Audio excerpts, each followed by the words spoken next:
Uniform civil code या समान नागरिक संहिता में देश में सभी धर्मों समुदायों के लिए एक समान एक बराबर कानून बनाने की वकालत की गई है। आसान भाषा में बताया जाए तो इस कानून का मतलब है कि देश में सभी धर्मों समुदायों के लिए एक कानून समान होगा।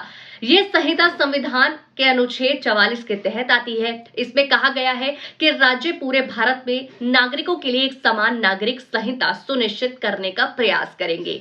ये मुद्दा एक सदी से भी ज्यादा समय से राजनीतिक नैरेटिव और बहस का केंद्र बना हुआ है और भारतीय जनता पार्टी के लिए प्राथमिकता का एजेंडा रहा है।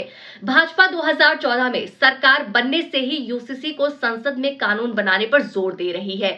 2024 चुनाव आने से पहले इस मुद्दे ने एक बार फिर जोर पकड़ लिया है। भाजपा सत्ता में आने पर यूसीसी को लागू करने का वादा करने वाली पहली पार्टी थी और ये मुद्दा उसके 2019 के लोकसभा चुनाव घोषणा पत्र का हिस्सा था। उत्तराखंड में समान नागरिक संहिता यानी यूनिफॉर्म सिविल कोड का ड्राफ्ट तैयार हो गया है।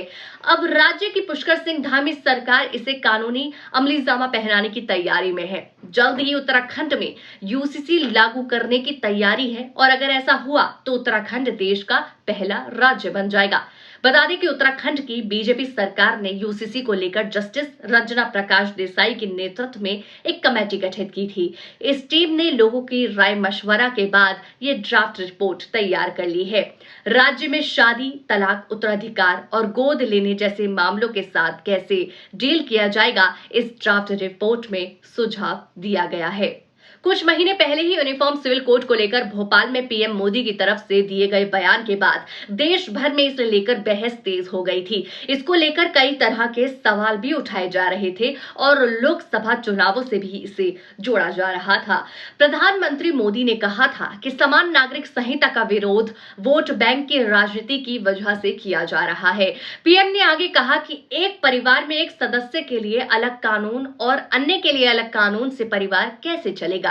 दोहरी व्यवस्था से देश कैसे चलेगा? संविधान में नागरिकों को समान अधिकार की बात कही गई है।